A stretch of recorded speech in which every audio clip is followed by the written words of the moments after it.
este interferón de tipo 1, alfa o beta, ¿verdad? ¿Y qué van a hacer? ¿Se van a correr de ahí? No tiene pies. ¿Qué más? ¿Qué fue? Así la semana pasada, el 1. De forma para asegurar la siguiente célula. ¿Van a qué? Van a ir de forma para asegurar la siguiente célula. Al celular. ¿Te refieres al interferón? Ya. Sí, el interferón va a ir, ¿no?, al costado, o sea, las células aledañas, como mencionábamos, ¿no?, como un mensaje de alerta. Entonces, ¿qué pasa con esa célula que recepcionó ese mensaje de Van alerta? a introducir su membrana y va a ir, si llega a pasar el virus, va a evitar que se replique dentro. Ya, pero necrosar, ¿cómo se dice? Replicar, no sé. Ya. Otra palabra, necrosa se mata sola. No, la del costado está bien, lo que menciona su compañero Frank, ¿no? Menciona de que lo que hace es, al generar la detección del interferón de tipo 1, esas células aledañas, que ya saben que van a empezar a generar la infección próximamente, ¿ok? Lo que van a hacer es empezar a preparar, a esto se le llama estado antiviral. ¿Se preparan para qué? Van a poner sus escuditos, ¿no?, sus cositos ahí para poder defenderse. ¿De qué manera? Podemos empezar a generar una inhibición en lo que vienen a ser las proteínas virales, ¿no? Podemos empezar a generar una degradación de lo que viene a ser el ARN viral y además también incluso la inhibición de la expresión génica de ese virus. Entonces, cuando ingrese el SARS-CoV-2, ellas van a estar listas como para llegar a disminuir la probabilidad, ¿no?, de generar más viriones. Eso no quiere decir que no las haga, sí las van a hacer, o sea, sí van a producir viriones, pero se van a demorar más tiempo. Si antes lo hacían en 1 hora, imagínense, ahora se va a demorar 3, no sé, ¿no? Se van a demorar más tiempo. Y como les mencionaba algunos de los chicos de inmuno, lo que nosotros requerimos en inmunidad suele ser tiempo. Nosotros necesitamos tiempo, porque mi sistema inmunitario tiene que pasar por procesos, ¿no?, de activación adaptativa, obviamente innata también, pero de adaptativa también. Entonces, para la adaptativa requerimos incluso más tiempo, ¿no? Por lo tanto, esto lo que nos está dando es ese momento para poder, pues, preparar, ¿ok? Ese estado antiviral sí o sí se lo tiene que acordar, tanto para infecto como para inmuno, ¿verdad? Y de hecho, miren lo que llega a pasar en los mecanismos de respuesta, ¿no? Aquí tenemos un montón de cosas. Vamos a resumirlas, ¿ya? ¿Ok? Entonces, ustedes ya saben de que el virus al momento de ingresar, ¿no?, obviamente la célula infectada no va a estar, pues, toda feliz y contenta, ¿verdad? Sino que en este caso, ponen mi puntero, no se puede saber. Entonces, el virus en este caso, al momento de ingresar a una célula, esa célula obviamente no va a quedar completamente intacta, ¿verdad? Lo que va a empezar a generar muchas veces el virus es a producir de que esta célula normalmente entre en piroptosis o empiece a generar daño, ¿no? Obviamente también lo generará al momento de producir más viriones y de salir de esa célula. Entonces, la piroptosis en este caso hace que esa célula infectada reviente, ¿no? O sea, muera. Pero la célula muerta empieza a liberar diversos compuestos, ¿o no? ¿Cómo se les llama esto? Señales de daño, los DAMs, muy bien. Y estos DAMs me van a ayudar muchas veces a volver a activar otro tipo de inmunidad innata, ¿no? ¿Ok? Entonces, las células aledañas, miren, ¿no?, las células que están cerca a esta, van a empezar a generar nuevamente interferones importantes, proinflamatorios obviamente, que pueden ayudar a reclutar células inmunitarias a la zona porque ya se dieron cuenta de que está habiendo algún tipo de infección.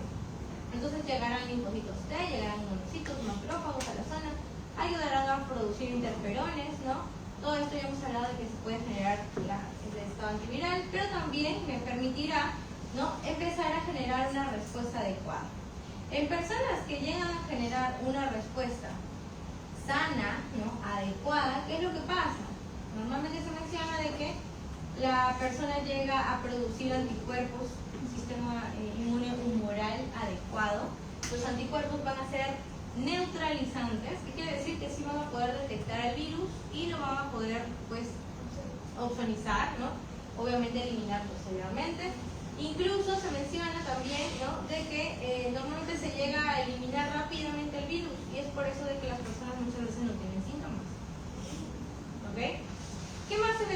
aquí? Bueno, reconocimiento de lo que viene a ser fagocitos normalmente para eliminar la célula que está generando la apoptosis, ¿no? La correcta activación de un linfocito TCD4, la detección de una célula infectada por medio de un TCD8, recuerden que son citotóxicos, ¿no? Pero en una persona que llega a tener una respuesta inmune disfuncional, ¿okay? O sea, que no lleguen a eliminar rápidamente el virus, empezamos a encontrar otro tipo de cositas. Empezamos a observar de que se empieza a dañar las zonas entre células del epitelio respiratorio. ¿Okay? ¿Qué quiere decir? Que acá nosotros tenemos célula con célula unidas, ¿verdad? Ya vamos a ver un ratito con qué. Pero el virus lo que hace es justamente generar este daño entre las uniones de estas células. Y al haber daño entre las uniones, hace de que las células empiecen a separarse, que haya espacio por el cual pueda llegar a ingresar o salir agua muchas veces, y esto daña muchas veces el alveolo pulmonar. En un ratito vamos a ver esta parte, ¿ya? Pero además también te menciona, ¿no?, de que se empieza a activar algo llamado tormenta de citoquinas por medio de la producción excesiva de citoquinas a partir de macrófagos. El macrófago no va a ser capaz de eliminar el virus y va a empezar a liberar citoquinas para tratar de llamar a la zona a más células inmunitarias, y no lo va a lograr tampoco. ¿Qué otra cosa más se menciona? Que puede llegar a generar anticuerpos no neutralizantes, es decir, el virus puede permitirse o manipular, ¿no?, tu sistema inmunológico para que en vez de formar anticuerpos que sí lo detecten, sería al revés. Estos anticuerpos van a servirle como zonas para anclarse y rápidamente ingresar a una célula. En otras palabras, va a ser como un camino para ellos, ¿no?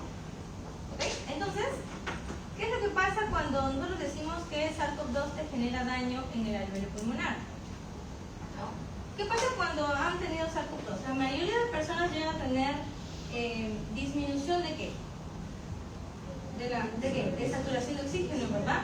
Entonces tu oxígeno llega a disminuir drásticamente. Vamos a ver por qué, ¿ya? Aquí te mencionan, ¿no? Ingresa el virus, genera la muerte celular. Empezamos a observar, miren, la destrucción entre lo que viene a ser las uniones entre células, ¿no? Y estas uniones entre células, si estamos hablando del alveolo pulmonar, ¿qué puede llegar a generar? Miren, si tenemos esta de acá, esta partecita unida, ¿ok? ¿Qué pasará si empiezo a generar daños en la unión de estas células? Exacto, empezamos a observar que toda esta sustancia empieza a ingresar. Y al ingresar, el alveolo pulmonar se llena ¿de qué? De agua. Las células que van a lograr generar la adhesión, en este caso, ¿no?, de lo que viene a ser el oxígeno, muchas veces no lo van a lograr, ¿no? Y no vamos a llegar a pasarlo a sangre tampoco, ¿no? Entonces, tenemos esta partecita como algo importante. Y de hecho, acá te lo mencionan. Te mencionan de que hay degradación del glicocálix, ¿no?, a partir de lo que viene a ser el ácido hialurónico sin casa, ¿no?, que genera la eliminación del ácido hialurónico. Bueno, que ayuda en la, ¿cómo se le dice esto?, en el almacenamiento de ácido hialurónico en esas células. ¿Qué pasa con el ácido hialurónico? ¿Verdad? ¿Qué permiten esas células? Hidratarse, es decir, se empiezan a hinchar y obviamente se empiezan a dañar, ¿no? Entonces, chicos, además de eso, te mencionan también de que en la parte vascular, si empezamos a generar estos daños entre célula con célula y a dañar células, obviamente por la infección, aquí en la parte vascular vamos a tener un daño. Si hay un daño en la parte vascular, ¿quién va a llegar a tratar de tapar este daño? Plaquetas, ¿no? Las plaquetas empiezan a tapar esos huequitos, pero a la vez también empiezan a generar trombos, coágulos que posteriormente llegarán a formar trombos y que obviamente en este caso podrían dañar al paciente de esa manera. ¿Ok? Entonces, ya conocemos de que el hecho de por qué estos alveolos pulmonares no podrían llegar a captar este oxígeno. Ahora, cuando se llega a utilizar esta máquina, ¿no?, de respiración artificial, lo que hacen es que en las pocas células que están todavía en buen estado, ¿no?, se traten lo posible de por presión generar este ingreso, ¿no?, de oxígeno al paciente. Ya, nada más. ¿Todo bien? Yo estoy hablando, ustedes no, pero bueno. ¿Todo bien? Ya, estos fueron los dos microorganismos importantes virales. ¿Ya? Vamos con las dos bacterias importantes. ¿Qué bacteria vamos a tener? No hay receso ahorita. Más tarde. Deben media hora, ¿ok? Media hora. Media hora y receso, ¿les parece? No, media hora no. 20 minutos. 20 minutos me avisan ya, por favor. Ya. Entonces, infecciones respiratorias bacterianas. Las bacterias, ¿serán o no serán las más frecuentes en infecciones respiratorias? No. ¿Ok? Vamos a tener aquí, miren, un porcentaje menor que las virales, obviamente. ¿Aquí necesitas o no necesitas antibióticos? Sí. ¿Ok? Requieres de tratamiento antibiótico. Obviamente ven que también en el caso de las bacterias, ¿ok?, nosotros vamos a tener infecciones llamadas típicas y atípicas. ¿A qué me refiero con esto? Estos van a tener la sintomatología adecuada de una neumonía, ¿ok? Crepitantes, fiebre, ¿qué más? Tos, ¿qué? Sibilancias, muy bien, todo eso, ¿ya? Pero en el caso de las atípicas, no, la persona puede estar totalmente tranquila, no tener tos, una temperatura ni siquiera tan alta, ¿no? Entonces, tenemos aquí cuadros completamente un poquito diferentes, ¿no? Entonces, tenemos que recordar que las infecciones respiratorias bacterianas se pueden llegar a generar una transferencia a partir de lo que viene a ser con la comunidad muchas veces, ¿ok? O si es que uno está en un hospital, pues se asociará a microorganismos que se encuentren dentro de la sociedad, ¿ok?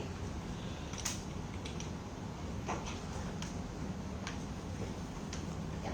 Entonces, vamos a ver ahorita las que cursan con una neumonía bacteriana.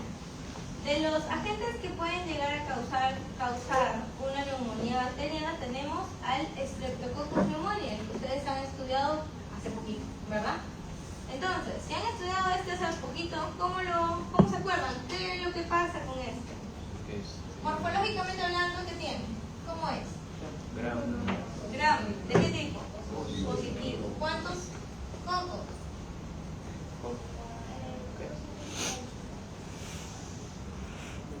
Dos.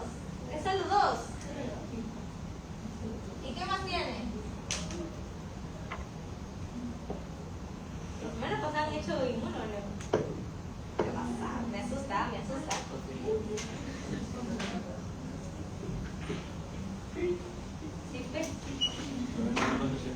Es capsulada, chicos. Es un coco gram positivo que normalmente se le conoce como incluso diplococo, ¿ya? Porque son dos coquitos unidos siempre y los recubre una cápsula, ¿ok? ¿Cómo se pueden observar las cápsulas? ¿Con qué método? Sí, todos los días los voy a preguntar. Además de eso, miren, te habla de que hay algunos factores de prudencia importantes de este microorganismo, ¿ok? Este también tiene neuraminidasa, miren, neuraminidasa, ¿no?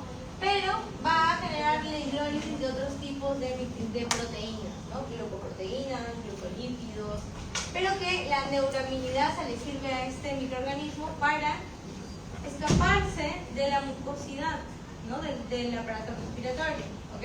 Y de esta manera poder llegar pues a degradar esa zona que tenga moco y poder generar la colonización en él, ¿ok? Además de eso tiene algo llamado neumolicina, que en este caso lo que le permite es generar huequitos, ¿no?, en lo que viene a ser algunas células, ¿ok?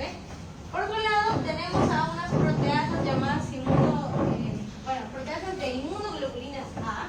¿Qué significa una proteasa de inmunoglobulina A? ¿La produce o la elimina? La elimina. La elimina. Si yo elimino inmunoglobulinas A, ¿qué pasa?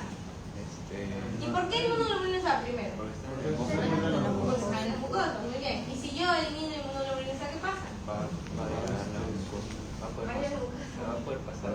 Primero no se opsoniza el microorganismo, ¿verdad? Por lo tanto, si no hay opsonización, obviamente en este caso podemos sortear el sistema inmunológico. ¿Para qué me servía la cápsula, chicos? ¿Protección para qué? Para la fagocitosis. Muy bien, ¿no? Entonces ahí tenemos, miren, esos puntitos azules vienen a ser los cocos gram positivos. ¿Okay? Y que normalmente la sintomatología suele ser focalizada, o sea, hay daño focalizado de este patógeno en cualquiera de los dos lados del pulmón. ¿Okay? Entonces, nosotros vamos a tener aquí múltiples factores de virulencia. De hecho, tenemos los que hemos mencionado hace rato, que vienen a ser pues la cápsula, la neuraminidasa, la neumolicina, pero también tenemos otros más si ustedes acercan esta imagen, ¿no? Tenemos, miren, compuestos de adherencia. ¿Para qué le servirá esto? Para adherirse a sus alcahuestes, ¿verdad? Entonces tenemos diversos tipos de factores de adherencia. Tenemos toxinas que pueden ser liberadas por este microorganismo. Entre las más importantes acá, yo creo que está esta, ¿no? También, la neumolicina. No sé si han escuchado ese nombre en la parte de inmuno. Neumolicina normalmente llega a ser una toxina bastante importante que daña también células del tracto respiratorio. Pero aquí también tenemos a la proteasa que mencionaba hace rato, ¿no? Por otro lado, tenemos neumocinas, ¿no? Que en este caso también son bastante particulares. Y por aquí tenemos otro tipo de factores extras, ¿no? Además de, obviamente, la cápsula que mencionábamos hace rato. ¿Ya? Entonces, vamos a ver qué pasa en esta, qué factores de virulencia tenemos, ¿no? De hecho, ¿qué cosa será un factor de virulencia? Porque eso yo le he preguntado la otra vez y nadie me responde. ¿Qué cosa será?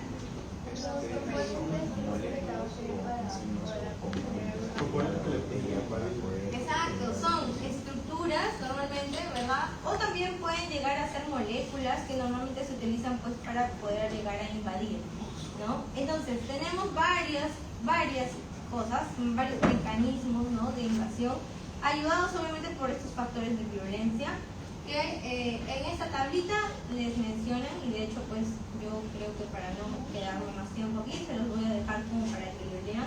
Hay muchas cosas interesantes de este patógeno, ¿correcto? Entre las más importantes o más interesantes son las que hemos mencionado hace rato, pero también tienen otras cositas más, entonces porfa lo van leyendo.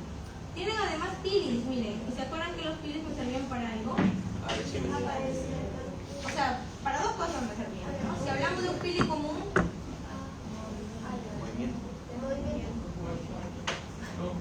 adherencia.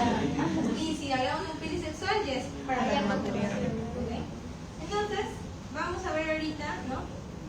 Los diferentes tipos de métodos que normalmente utilizan nuestro sistema inmunológico para poder tratar de eliminarlos, ¿no? Entonces aquí tenemos a un Streptococcus pneumoniae y aquí tenemos el moco, ¿no? Entonces en mi sistema respiratorio nosotros también vamos a tener que la parte superficial está recubierta de este moco. Este moco obviamente al ser tan denso va a permitir o va a impedir, en este caso, ¿no? Va a impedir que el microorganismo se llegue a adherir a estas proteínas de las células basales, ¿no? Entonces, esta vendría a ser una ayuda bastante importante. Sin embargo, el microorganismo llega o no llega a tener algún tipo de factor de virulencia que lo elimine. Sí, ¿se acuerdan de esta? No. ¿Se acuerdan de esta neuraminidasa? También le permite a este microorganismo poder llegar a evadir este moco, ¿no? ¿Ok? Vamos a ver otra cosa más, ¿no?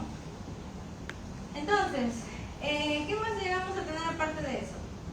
Además de eso vamos a tener el actuar de lo que viene a ser la neumolicina, ¿no? La neumolicina es una toxina que en este caso lo que va a producir es de que se promueva, ¿no? La inflamación básicamente. Entonces el microorganismo empieza a promover inflamación para que lleguen neutrófilos a la zona, ¿ok? Sin embargo, pues es mucho más fácil para él llegar a generar daños, ¿no? Con esta neumolicina. Además de eso tenemos a la cápsula y mencionábamos de que la cápsula normalmente llega a evadir la fagocitosis, ¿verdad? Pero bueno, muchas de estas cápsulas, dependiendo del grosor, va obviamente a generar o más o menos virulencia, ¿okay? Por otro lado también tenemos esta de acá, ¿no? Se menciona la anticápsula IgG. Bueno, en este caso lo que vamos a observar son anticuerpos normalmente, ¿no? Que llegan a dañar lo que viene a ser la inmunoglobulina G. ¿Ok? Perdón, aquí.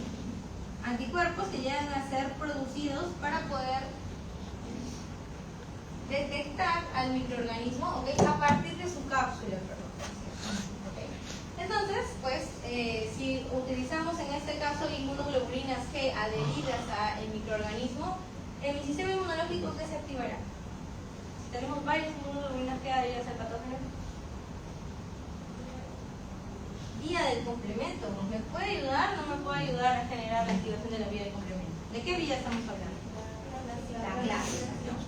¿Okay? Por otro lado, también tenemos otros tipos de proteínas, bueno, en este caso serían proteasas, ¿no? Que llegan a generar el daño o el rompimiento de inmunoglobulinas A en el patógeno, ¿no? Y obviamente esto hace de que puedan llegar a seguir, ¿no?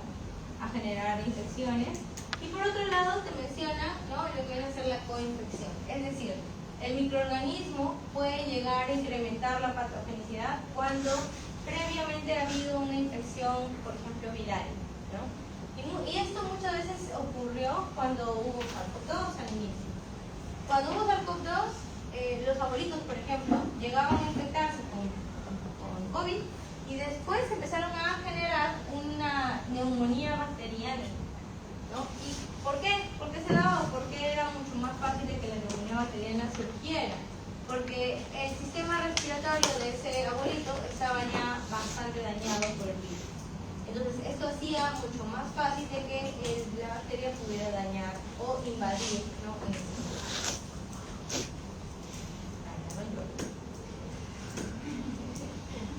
¿Okay? Entonces, ¿qué mecanismo de reconocimiento tenemos? Bueno, en el caso de el Streptococcus pneumoniae, nosotros vamos a tener diversos tipos de PRR que pueden llegar a detectarse, ¿no? A partir de los factores de virulencia que tienen estos patógenos. Entonces, ¿cuáles son algunos importantes? Miren, TLR2, TLR4, ¿no? Pero también podríamos hablar del TLR9, que está dentro del endosoma, ¿ok?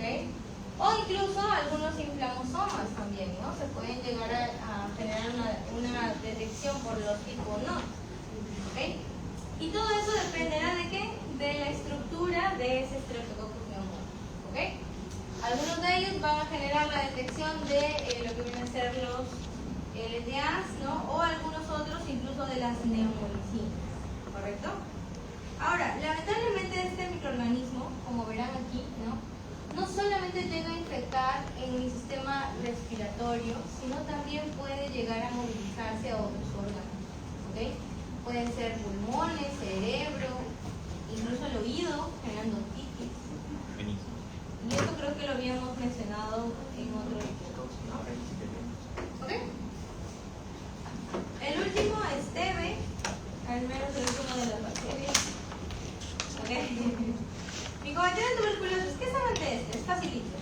Vamos a ver una imagen. Primero, ácido resistente. Segundo, ¿es anaerobio?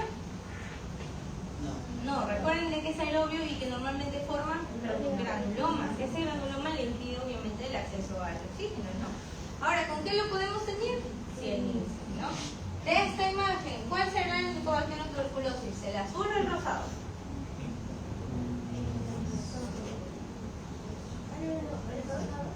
El rosado, claro. Esa es una distinción de cianina en ácido alcohol resistente. ¿Ok? Entonces, ¿con qué lo vamos a poder recuperar en el laboratorio? Con algo llamado Lowenstein-Jessen, es este agar medio verboso. Las coronas son así como las vemos en esta imagen, ¿no? Y normalmente las personas que llegan a tener TB, pues se caracterizan por una tos constante, a veces con hemoptisis, tos por más de 15 días aproximadamente, ¿no? También puede tener sudoración nocturna, pérdida de peso. Entonces, quien tenga todo eso, vayan a revisar, ¿ya? En el caso no conmigo. Entonces, ¿qué hablamos cuando decimos de que Mycobacterium puede llegar a generar dos situaciones importantes? Mycobacterium tuberculosis puede tener una tuberculosis primaria y una secundaria. ¿Cuándo se da una primaria? ¿Qué? Cuando eres niño, ¿ya? normalmente se puede generar una tuberculosis primaria. ¿Cuándo es esto? Cuando es la primera vez que llega a generar la invasión este microorganismo, y normalmente llega a ser, al menos en Perú, llega a ser en la niñez, ¿ok?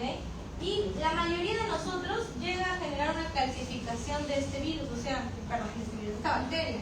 Llega a poder detenerla, por así decirlo.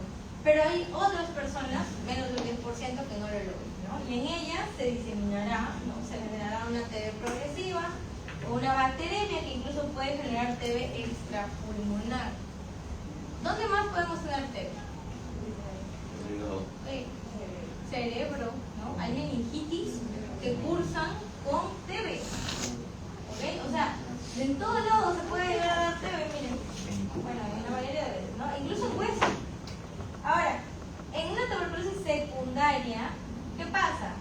Que la calcificación que yo tenía previamente de esta TB se rompe, se libera al microorganismo y empezamos, en este caso, a generar la infección. Y que puede ser normalmente localizado, ¿ya? Entonces, en una TB extrapulmonar, chicos, miren, tenemos muy poquita cantidad, de hecho, ¿no? Un 21% más o menos, que incluye pues una TB pleural, antilunar, articular, etcétera, ¿no? Pero que también se puede llegar a dar.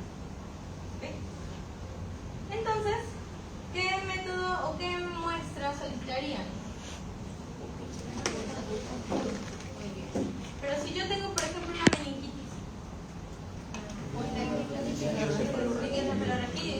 ¿creen ustedes que el color importa aquí? Sí. ¿Por qué? ¿Por qué todo sexy? ¿Qué color sería un ingreso peroraquídeo con TB? Amarillento. Se le dice color citrino, que es así como amarillo. Acá dice citrino nomás, pero nunca dice el citrino. Yo me asumo que es algo así como una piedrita que se llama así igual, ¿no? Pero bueno, es eso, ¿ya? Entonces, en el caso de una primaria y una secundaria tenemos la diferencia aquí, ¿verdad? En la primaria el granuloma se cicatriza y normalmente en la secundaria normalmente se genera a partir de una reactivación o de una reinfección, ¿ok? Por otro lado, no estamos hablando todavía, chicos, entre la primera y secundaria no estamos hablando de una activa y una TB pasiva, ¿ok? O sea, en una TB activa, ¿qué va a pasar? ¿Saben? En una TB activa se va a dar ¿qué cosa? Creo que teníamos una más aquí, ¿no? ¿Ok? Mycobacterium tuberculosis puede generar una TB activa y una TB latente. En este caso, la TB activa lo que va a generar es obviamente un paciente que tenga todos los síntomas, ¿correcto? Y si tengo los síntomas, significa que puedo o no puedo infectar a otra persona. Sí. ¿Ok? Entonces, ¿qué pasará con las bacterias en el interior de esa paciente con TB activa? Van a estar multiplicándose, básicamente están vivas como tal, ¿verdad? Están totalmente activos, básicamente. Y la persona nuevamente aquí sí va a tener esta enfermedad o estos síntomas. ¿Ok? En una latente, por otro lado, las personas podrían llegar a no tener síntomas, no saber ni siquiera si tienen o no tienen TB. Nosotros, por ejemplo, podríamos tener una TB latente y no darnos ni cuenta. ¿Por qué? Porque la TB latente a veces ni siquiera sale positivo en las pruebas. ¿Ok? ¿Cuándo llega a salir positivo? Cuando a veces hay una TB activa ya, ¿no? Y profe, entonces, ¿cómo hago yo para saber quiénes pueden ser TB latente? ¿Qué personas podrían ser las que tengan TB latente? ¿No competentes? Sí, o sea, las sanas, está bien. Pero, ¿cómo me doy cuenta que entre ustedes podría haber una TB latente? ¿No me doy cuenta? ¿Nunca? ¿Hasta que te enfermas? Ok. Pero imagínense que ustedes me digan, mi mamá ha tenido con TB. Entonces tú puedes tener una muy grande probabilidad de una TB latente. No tiene síntomas, pero has estado en constante contacto con una persona que sí. ¿Ok?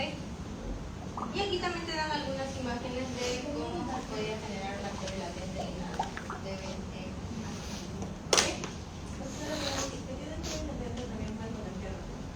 No, a menos que no, porque estamos hablando de que esta TB latente está todavía no con un granuloma no empiezas a generar una expectoración ni tos ni nada.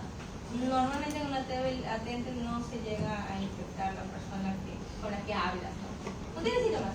Entonces, ¿cómo vas a fallar todo lo que tienes ahí muy puro? Aquí también te menciona, si no me equivoco, mira. No tienen enfermedad, no pueden transmitir, sus defensas están atenuadas, la infección se puede reactivar si sus defensas están atenuadas, ¿no? ¿Okay? Y la mayoría de nosotros suele llegar a estar pues contenido latente. Peor si estamos enfermos. ¿Ok? Entonces, ¿qué hacemos con lo que viene a ser este microorganismo? Este microorganismo, si es que por ahí les han hablado un poquito, dime. Ya pasaron 20 minutos. No te escuché. Ya pasaron 20 minutos. Ay, mira. Sí,